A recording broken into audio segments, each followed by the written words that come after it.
आज का प्रोटेस्ट जो है वो बिलखसूस इस गर्ज से रखा गया है कि पिछले दिनों एक मंजर आम पर एक स्कैम जो है, रिक्रूटमेंट स्कैम जो है वो सामने आया है, जिसमें ये पता चला है कि 25,000 नौजवानों को रिक्रूट किया गया है।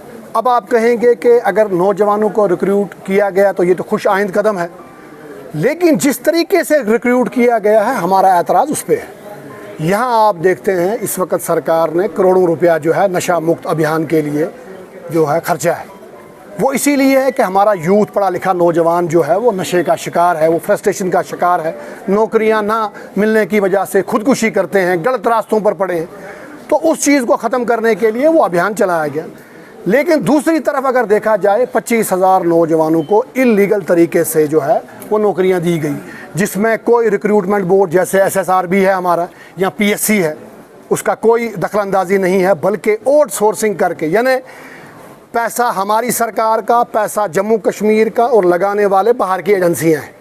और बाहर की एजेंसियों ने क्या किया है, veterinary surgeon, veterinary doctor, tourism में, एग्रीकल्चर में, हार्टिकल्चर में, यानी बहुत सारे ऐसे डिपार्टमेंट में हैं जहां पर BJP और NC के बड़े लोगों, मैं छोटे लोगों की बात नहीं करूँगा, बड़े लोगों ने मिलकर जो है 2-2 लाख, 3-3 लाख, जिसके हमारी पार्टी प्रेसिडेंट के पास शवाहिद भी हैं और दस्तावेज भी हैं, सबूत भी हैं। तो उन्होंने क्या किया है कि वो लिस्टें उन एजेंसीज को भेजी हैं और उन लोगों के नाम मंजर आम पर आए हैं, जिसके लिए PDP ने ये ज़रूरी समझा कि नौजवानों के लिए, बेरोज़गार जो हमारे पढ़े लिखे नौजवान हैं, उनका ताबनाक फ्यूचर बनाने के लिए, उनके हकूक़ की लड़ाई लड़ने के लिए हम आज का प्रोटेस्ट करें।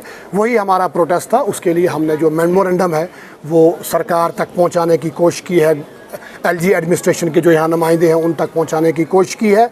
और इस बात को लेकर हमने ये भी कहा है कि आज चूँकि अमरनाथ यात्रा भी यहाँ चल रही है, तो हम नहीं चाहते कि हमारी वजह से, चूँकि हमें पार्टी प्रेसिडेंट की तरफ से डायरेक्शन भी है कि यात्री हमारे मेहमान हैं और हमने इनका वालहाना इस्तकबाल करना है, तो पब्लिक इनकन्वीनियंस ना हो, इसलिए आज हमारा ये पीसफुल प्रोटेस्ट था, जहाँ हमने एक मेमोरेंडम जो है वो सबमिट किया है। हमने यहाँ पर जो अथॉरिटी बैठती हैं तहसीलदार साहब, उनसे ये भी गुजारिश की है कि अगर जल्द अज जल्द इसकी हाई प्रोफाइल जो है इंक्वायरी ना हुई तो आने वाले वक्त में हो सकता है हम मजबूर हो जाएं नौजवानों के लिए, नौजवानों को साथ लेकर सड़कों पर बैठने के लिए। तो हमें उम्मीद है कि LG साहब इसमें इंटरवीन करेंगे और जिन लोगों ने ये बड़े पैमाने पर करप्शन की है, जिन लोगों ने बड़े पैमाने पर यहाँ घोटाला किया, स्कैम किया है, उनके खिलाफ कानूनी कार्रवाई। देखिए, इल्ज़ाम मैं भी लगा रहा हूँ, लेकिन प्रूव करना, हमारे पास दस्तावेज़ हैं। अगर आप बोलें मेरे मोबाइल में दस्तावेज़ हैं, मेरी पार्टी प्रेसिडेंट के पास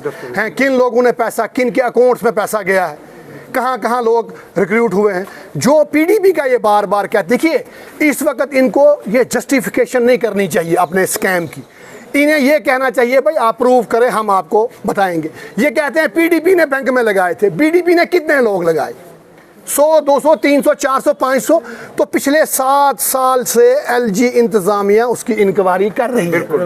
अगर तो वो स्कैम होता, अगर PDP ने इलीगल तरीके से वो लगाए होते, तो मुझे लगता है PDP की लीडरशिप मेरे समेत आज जेल में हो, फिर हम आपके सामने बात नहीं करते। तो ये है कि लोगों का ध्यान डाइवर्ट करने के लिए जब से ये सरकार बनी है, इन्हें सिर्फ PDP ये कर गई, PDP ये। आपने कहा था कि 1 लाख नौकरियां देंगे, आपने कहा था हम फ्री बिजली देंगे, उस पर बात नहीं हो रही। आपने कहा था हम फ्री राशन देंगे, उस पर बात नहीं कर रहे हैं। आपने कहा था जो घर की बड़ी औरत होगी, लैंड लेडी होगी, उसके अकाउंट में 5,000 देंगे, उसका कुछ नहीं। आपने कहा था पेंशनर्स को हम 5,000 रुपया देंगे, उस पर बात नहीं हो रही है। आपने कहा था 12 सिलेंडर हम साल के देंगे, उस पर बात नहीं हो रही है। तो PDP, आप हुकूमत में है, देखिए आप पर इल्ज़ाम लगेंगे, आप अपने आप को सही प्रूफ करें।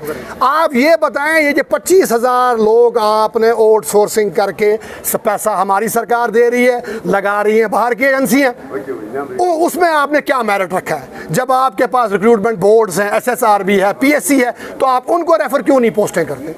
तो ये सरासर इल्ज़ाम तराशी है।